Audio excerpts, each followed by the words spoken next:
In late June, after a lengthy banishment, Cyberpunk 2077 was allowed back on the PlayStation Store by Sony, as the game was deemed fixed enough to be sold again, albeit with a disclaimer effectively telling customers not to play it on a base PS4.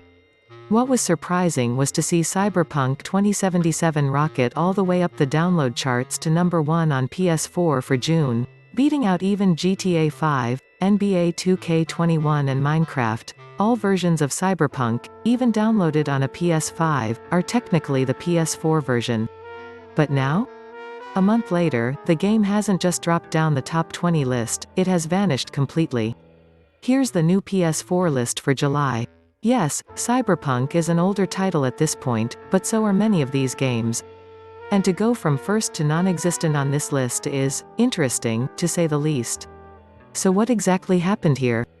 Two main theories, which are linked. 1. Why Cyberpunk rocketed to the top of the download chart after it was reinstated was because a lot of players were re-downloading the game after already purchasing it, thinking it was now fixed if it was allowed to be on the store again. And in general, the idea that Sony was restoring the game implied some sort of relaunch that may be worth checking out. Hence the surge. Point 2, but why it didn't sustain that surge is because players discovered not that much had changed.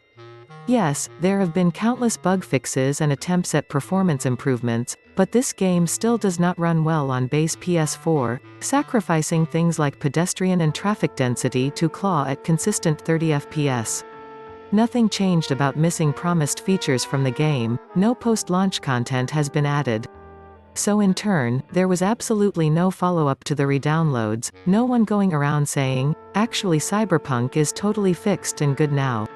Players are still waiting for promised free DLC and for next-gen versions which may contain some actually significant performance upgrades for PS5 and Xbox Series X. My guess is that Cyberpunk combines free DLC and the next-gen versions into a mini-soft relaunch of the whole game.